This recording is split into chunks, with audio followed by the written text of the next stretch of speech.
Polisi mengungkap dua kebohongan Yuda Arfandi, tersangka pembunuhan Dante 6, yang merupakan anak dari Tamara Tiasmara.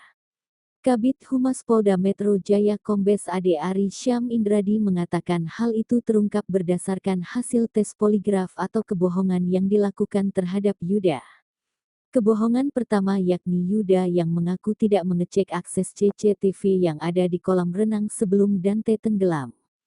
Hasil pemeriksaan ahli poligraf menyatakan bahwa jawaban dari pertanyaan yang disampaikan ahli menunjukkan bahwa subjek yang diperiksa atau tersangka itu berbohong atau deception indicated, ucap Ade. Kedua, Yuda membantah telah melakukan kekerasan fisik terhadap Tamara. Namun, Ade tak menjelaskan apakah Tamara sudah melaporkan kekerasan fisik yang dilakukan oleh Yuda. Ade hanya menyampaikan saat ini penyidik Subdit Jatanras Ditreskrimum Polda Metro Jaya tengah melengkapi berkas perkara agar bisa segera dikirim ke kejaksaan. Penyidik juga masih melengkapi berkas perkara dan masih berkoordinasi dengan ahli kriminologi menunggu hasil dari ahli kriminologi, ujarnya.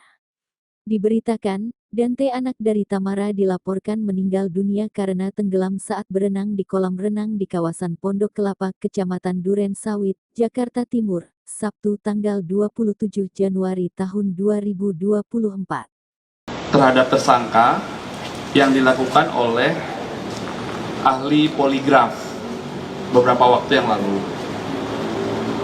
Hasilnya sudah keluar, rekan-rekan.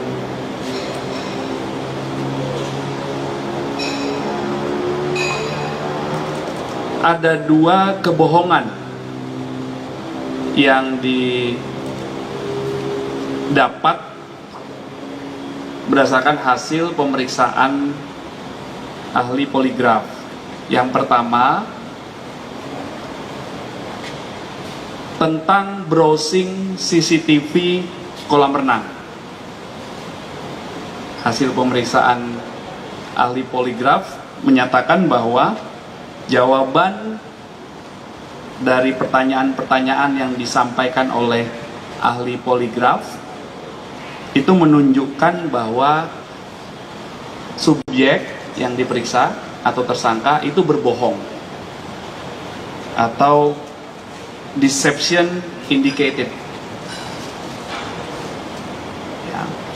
Kemudian hal yang kedua yang ditemukan berbohong adalah tentang pertanyaan terkait kekerasan fisik terhadap saudari